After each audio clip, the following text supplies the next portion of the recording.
I've been playing video games for years. For the most part, they were just the games that my dad played. Civilization 4, Command and Conquer, Microsoft Flight Simulator, those kinds of things. Then I got a Steam account, and I started playing more varied games.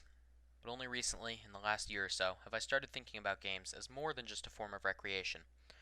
I've started to think about what goes into a video game that makes it enjoyable, what bits and pieces come together into a final product, and what they each contribute. So let's talk about what makes a video game good. Because enjoyment is highly subjective, I'm going to use a different metric. Instead, I'm going to try to identify what kind of experience the game is trying to create. I'll then discuss how it goes about doing it and what it does well. Sound influences a game in a few different ways. The first is the most obvious, it's the soundtrack. Most games will have some form of background music. The Minecraft and Terraria soundtrack are iconic examples.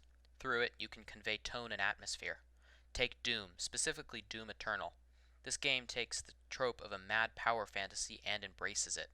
The story isn't huge, something about the forces of hell invading the Earth. But that's not the point.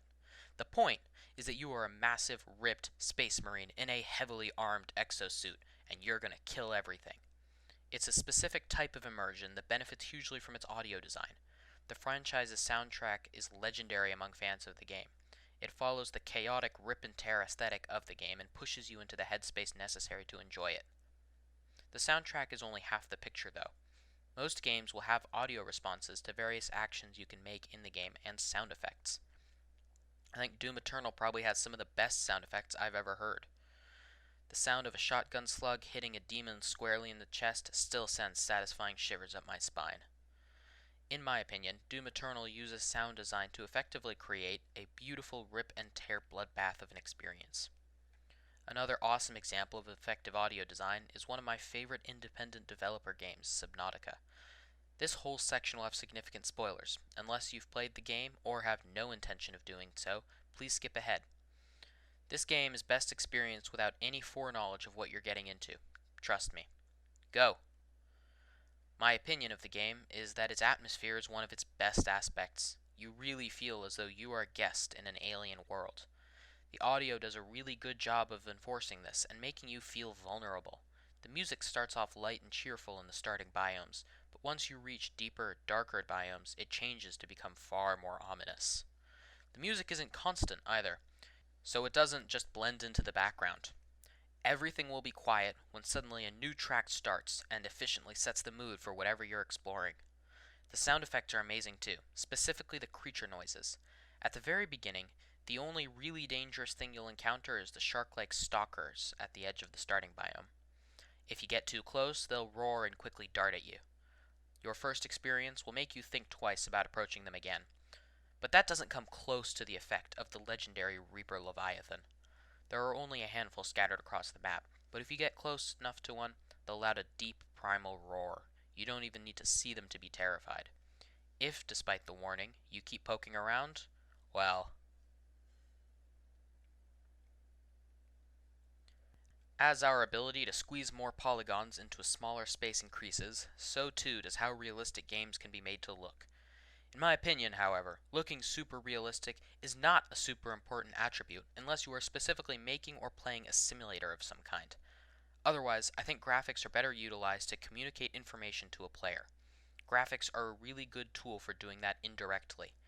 Teaching a player to play your game by verbally specifying every little thing about it would result in annoying, bloated tutorials.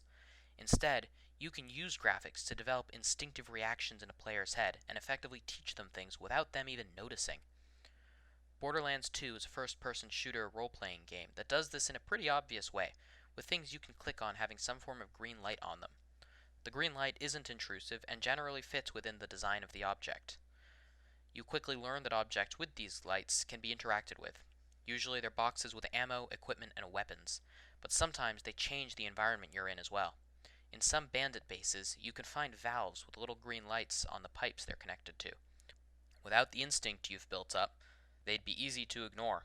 But instead, your eye is drawn to them, and you go to check them out. What happens is that by turning them, you can summon extra bandit reinforcements to fight, which means more loot and experience.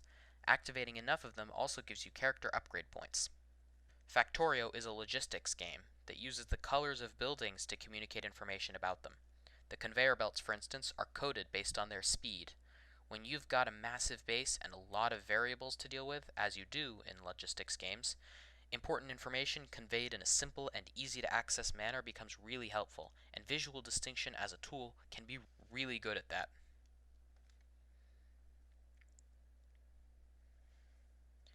In conclusion, a good video game is one that effectively utilizes the tools at its disposal, such as music tracks, sound effects, and visuals, to create the experience it intends to create. That's not to say that a good video game is universally liked.